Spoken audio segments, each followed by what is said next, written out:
तो थोड़ा सा आप डिटेल में या जो भी आप बता सकते हैं, ये इक्विटी इन्वेस्टिंग होती क्या है? स्टॉक इन्वेस्टिंग जब आप कहते हैं, जब हम कहते हैं, हम्म। मतलब ये क्या होता है? स्टॉक, जब आप स्टॉक खरीदते हो तो क्या मिलता है? जब जैसे फॉर इंस्टेंस जब आप सोना खरीदने जाते हो तो आपको पता है कि वो एक पीले रंग की एक धातु मिलेगी, मिलता है। इक्विटी में हम्म। आप, जब हम खरीदते हैं तो हमें क्या एग्जैक्टली मिलता है? मतलब लोगों को कैसे समझना चाहिए ये क्या है? जी।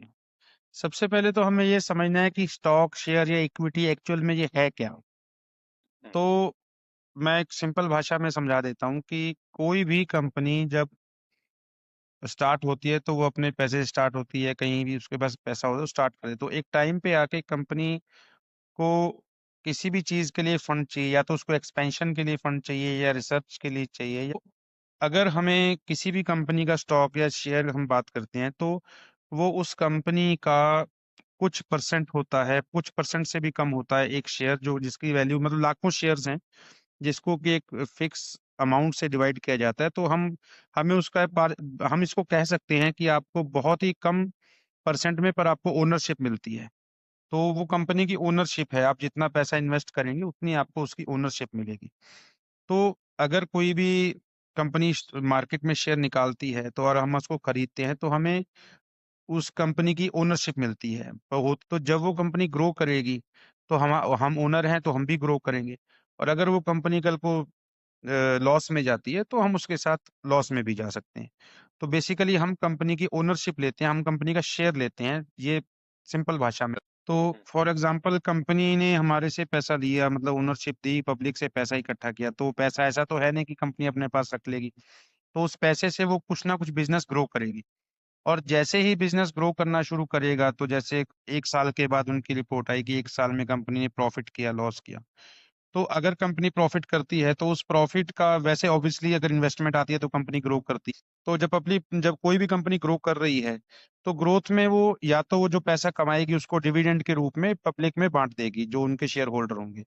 तो हमें वो एक पैसिव इनकम आ सकती है कि हमें डिविडेंड हर साल आ रहा है, जैसे कि सेम प्रॉपर्टी के उसमें हमें रेंट आ गया।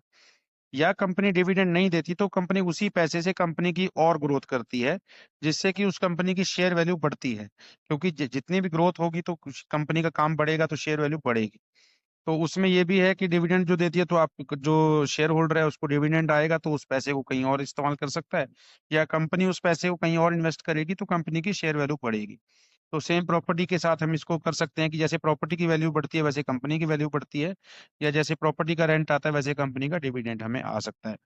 तो अगर हम शेयर होल्डर हैं और कंपनी ग्रो कर रही है तो हमारी वैल्यू भी ग्रो करेगी। तो इसलिए हमें, और इसमें मैं छोटा सा आपको एक बता देना चाहूंगा कि जो अच्छी कंपनीज हैं उनका जब हम बैकग्राउंड देखते हैं तो ऑब्वियसली बात है कि वो पिछले 5 7 10 साल से ग्रो कर रही हैं, तो ऐसा नहीं है कि उनकी ग्रोथ रुक जाएगी। वो ग्रोथ कर रही हैं और अच्छी कंपनीज ग्रोथ करती हैं। और इसमें इक्विटी में जो हम नॉर्मल सिस्टम देखते हैं अपना इन्वेस्टमेंट का, उससे ये फर्क है कि ये सब रेगुलेटेड है, सेबी से रेगुलेटेड है और एक्सचेंज से रेगुलेटेड है, और सब रूल रेगुलेशन इंडियन गवर्नमेंट के अंडर ही आता है बेसिकली। और जो इसमें कंपनीज लिस्ट होती हैं वो कंपनीज एक लेवल के ऊपर की होती है, यानी हजारों सैकड़ों करोड़ की कंपनीज हैं, और उनका पूरा जो बैकग्राउंड है, हर क्वार्टर का, हर साल का हमारे पास पूरा डाटा होता है जो कि हम स्टडी कर सकते हैं। तो अगर हम वहां पर इन्वेस्टमेंट करते हैं तो कंपैरेटिवली सेफ है, मतलब वो बाहर से लगता है कि सेफ नहीं है, पर जब हम रेगुलर इसको करते हैं शेयर मार्केट में, जब हम देखते हैं और चीजों को स्टडी करते हैं तो फिर कॉन्फिडेंस बिल्डअप होता है। तो ऐसा नहीं है कि हमारा जो पैसा है वो मतलब रिस्की है, और कोई भी इसको थोड़ी स्टडी करके उसके बाद शुरू कर सकता है। और जैसे जैसे लोग इसको स्टडी करते हैं तो थोड़ी कॉन्फिडेंस आना शुरू हो जाता है कंपनीज में, और बड़ी कंपनीज हैं और वो रेगुलर ग्रोथ दिखा रही हैं, तो ऑब्वियस सी बात है कि उतना अनसेफ कोई इशू है नहीं इसमें से। हम्म, आएगा। पोर्टफोलियो भी हम डिवाइड कर सकते हैं सर, अलग अलग जगह पे थोड़ा थोड़ा पैसा लगा सकते हैं, तो प्रॉपर्टी में वो नहीं है आपको बिल्कुल, एक ही जगह सारा पैसा लगाना है। तो इसमें रिस्क डिवाइड है, आपकी पोर्टफोलियो अलग डाइवर्सिफाई है, तो इशू नहीं आता सर। बिल्कुल। तो आपने ये काफी अच्छा एक पॉइंट बताया था, मतलब मैं थोड़ा सा क्वेश्चन इसी से पिक कर रहा हूँ। आपने ये डाइवर्सिफिकेशन के बारे में, थोड़ा सा डाइवर्सिफिकेशन क्या होता है हमारे यूजर्स व्यूअर्स का, तो आप बता सकते हैं कि आपने वैसे टच ऑन किया है हाँ कि, जी। और ये कैसे हेल्प करता है मान लीजिए? जी, फॉर एग्जाम्पल अगर हमें किसी भी इन्वेस्टर को अगर 1 लाख रुपए इन्वेस्ट करने हैं तो वो 1 लाख रुपए ऐसा नहीं है कि एक ही कंपनी में इन्वेस्ट करेगा। अलग अलग फील्ड्स हैं, जैसे ऑटोमोबाइल्स है, फार्मा है, कंस्ट्रक्शन इंडस्ट्री है, बैंक्स हैं, फाइनेंशियल इंस्टीट्यूशंस हैं, तो मैन्युफैक्चरिंग इंडस्ट्रीज हैं। तो हम जो 1 लाख रुपए मान लीजिए हमें इन्वेस्ट करना है, तो हम उसको अपने पोर्टफोलियो को डाइवर्सिफाई करेंगे। एक बार में एक कोई इंडस्ट्री ऐसा नहीं होता कि बहुत ऊपर चली जाती है या बहुत नीचे चली जाती है, तो रिस्क मिनिमाइज हो जाता है। और फिर उसमें कंपनीज आप लार्ज कैप से शुरू कीजिए, लार्ज और मिड से शुरू कीजिए, स्मॉल कैप में अभी स्टार्टिंग में मत कीजिए। तो जब डाइवर्सिफिकेशन की बात आती है, तो आप अलग अलग इंडस्ट्रीज में जब डाइवर्सिफाई करते हैं तो आपका रिस्क मिनिमाइज हो जाता है उसमें। तो मतलब बैलेंसिंग हो जाती है बेसिकली। तो वो ज्यादा सेफ है पोर्टफोलियो डाइवर्स रखना, बजाय इसके कि किसी एक कंपनी में पूरा पैसा लगाना। तो डाइवर्सिफाई जितना आपका पोर्टफोलियो होगा उतना रिस्क कम हो जाएगा। तो इसी को डाइवर्सिफिकेशन कहते और इसको अगर थोड़ा सा एक्सटेंड करें, बिल्कुल आपने सही बताया कि डाइवर्सिफिकेशन विद इन दी कम, मतलब आपका इक्विटी में जो आप कर रहे हो, तो एक कंपनी में करने का एक नुकसान है कि अगर उसको कुछ हो गया तो रिस्क है।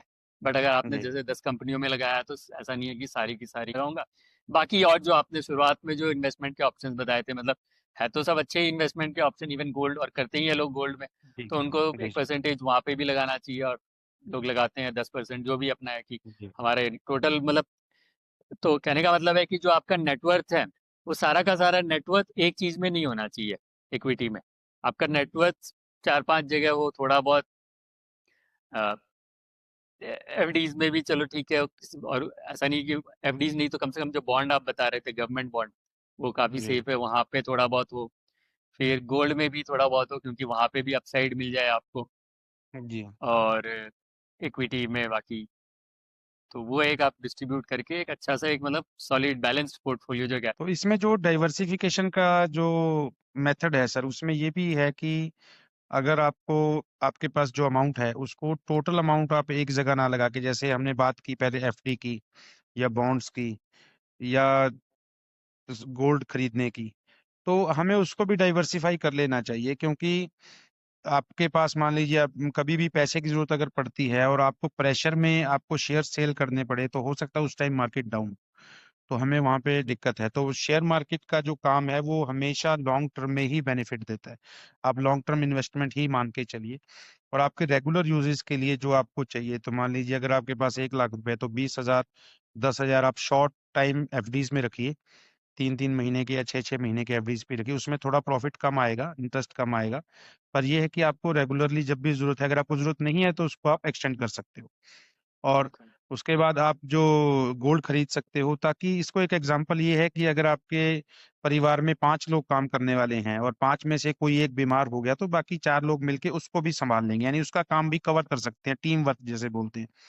तो आप इन्वेस्टमेंट को भी, अपने पैसे को भी एज अ टीम वर्क की तरह उसको लगाइए, ताकि 3 4 जगह आपका पैसा इन्वेस्ट है, तो अगर कहीं एक जगह मान लीजिए, ये एक मतलब एक प्रूवन फैक्ट है कि जब मार्केट डाउन होती है तो गोल्ड के रेट ऊपर जाते हैं, और जब मार्केट उछाल में होती है तो गोल्ड स्टेबल हो जाता है। तो अगर आप गोल्ड में भी इन्वेस्ट कर रहे हैं और मार्केट में भी कर रहे हैं, तो आप कुछ कहीं भी कुछ भी होता है तो आपको लॉस नहीं होगा। और आपको अगर लिक्विडेट करना है तो आप गोल्ड से कभी भी उसको कैश में कन्वर्ट कर सकते हैं, और बैंक में जो पैसा है उसको भी आप अपना यूज कर सकते हैं। तो इसका बेनिफिट इक्विटी मार्केट में ये होगा कि आपके ऊपर प्रेशर नहीं होगा, उस पैसे को आप लॉन्ग टर्म के लिए इन्वेस्ट कर सकते हो, और वो आपको ज्यादा बेनिफिट देगा। तो एक तो डाइवर्सिफिकेशन हो गई आपकी शेयर मार्केट में, स्टॉक में आप डाइवर्सिफाई कर सकते हैं आप खुद का पोर्टफोलियो। और इसके अलावा जो ओवरऑल आपकी इन्वेस्टमेंट है उसको भी आप अलग अलग फील्ड्स में डाइवर्सिफाई कर सकते हैं।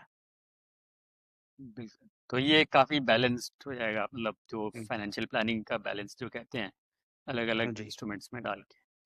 अच्छा, एक अब जो फाइनल था कि कोई जो इन्वेस्टर है जो शुरू करना चाहता है, उनको उसको किस किस चीज़ों का यहाँ पे बेसिक ध्यान रखना चाहिए, क्योंकि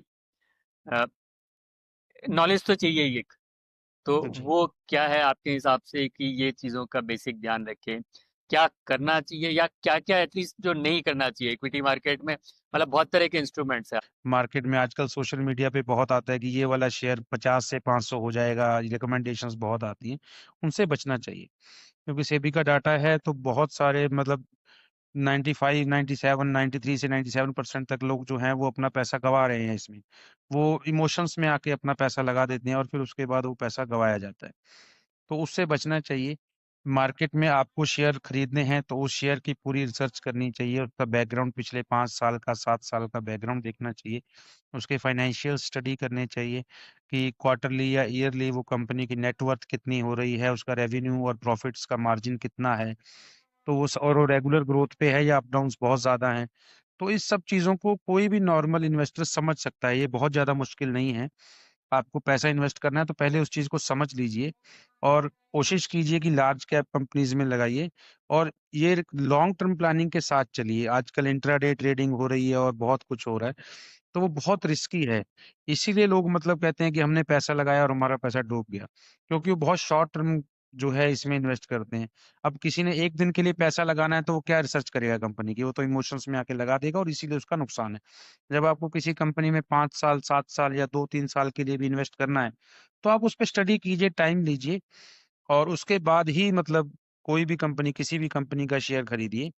तो वो सारी चीजें जो है उसको ध्यान में रख के फिर ही अपना पैसा पूरे ध्यान से इन्वेस्ट कीजिए, क्योंकि हार्ड अर्न मनी है और जो मिडिल क्लास है उससे ज्यादा तो कोई वैल्यू नहीं जानता पैसे की, क्योंकि सबसे ज्यादा तो जो बेसिकली जो आपने बताया, जब अगर आप हम्म, इसको ये समझो कि आप किसी एक कंपनी में ओनरशिप खरीद रहे हो, हाँ जी ठीक है, मतलब उसमें हिस्सेदारी ले रहे हो आप, तो हिस्सेदारी लेने के लिए अगर अगर आप उस व्यू से जाते हो तो आप ऑब्वियसली मतलब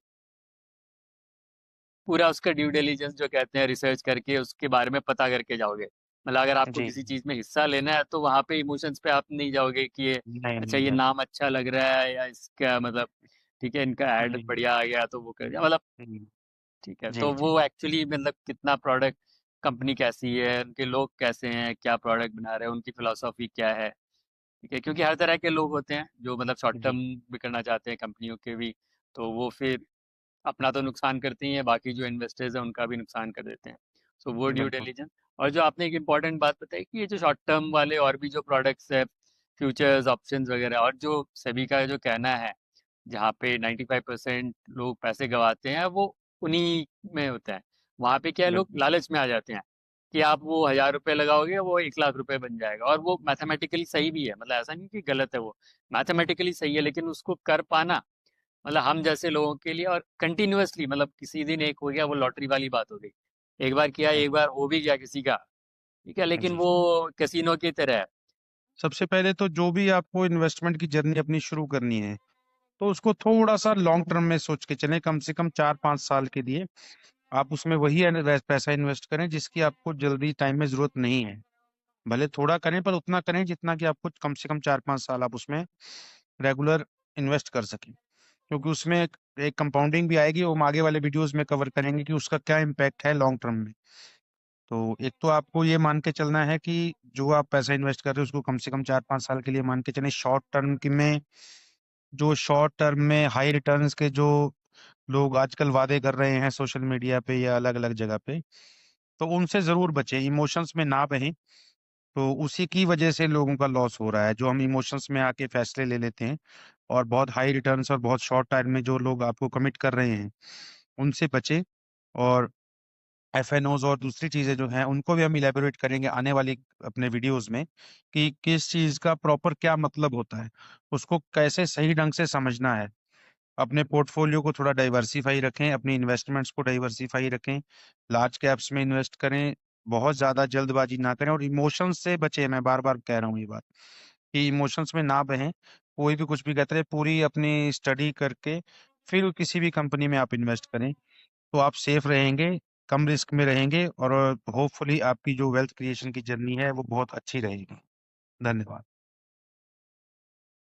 बहुत बहुत धन्यवाद पहले तो हरदीप जी, आपका टाइम देने के लिए, और हमारे व्यूअर्स को अपने पॉइंट ऑफ व्यू से ये सारे इक्विटी इन्वेस्टमेंट्स, क्योंकि आप इस जर्नी से गुजर चुके हो, तो हम्म, यूजर्स को हमें मतलब आशा है कि यूजर्स को काफ़ी अच्छे से ये समझ में आ गया होगा। और जैसा हरदीप जी ने भी बीच में बताया कि आप इस चैनल के साथ जुड़े रहें, सब्सक्राइब भी कर लें, क्योंकि अभी जल्दी ही हम लोग इसमें बहुत सारे ऐसे टॉपिक्स जो उभर के आए हैं उन पे बारे में भी बात करेंगे। कंपाउंडिंग एक बहुत इंपॉर्टेंट और अच्छा टॉपिक होगा। इस तरह से अलग अलग कई सारे जो फाइनेंशियल लिटरेसी से रिलेटेड जितने भी टॉपिक्स है और जो भी आपके सुझाव है आप हमें देते रहें। और इसी के साथ का धन्यवाद। धन्यवाद।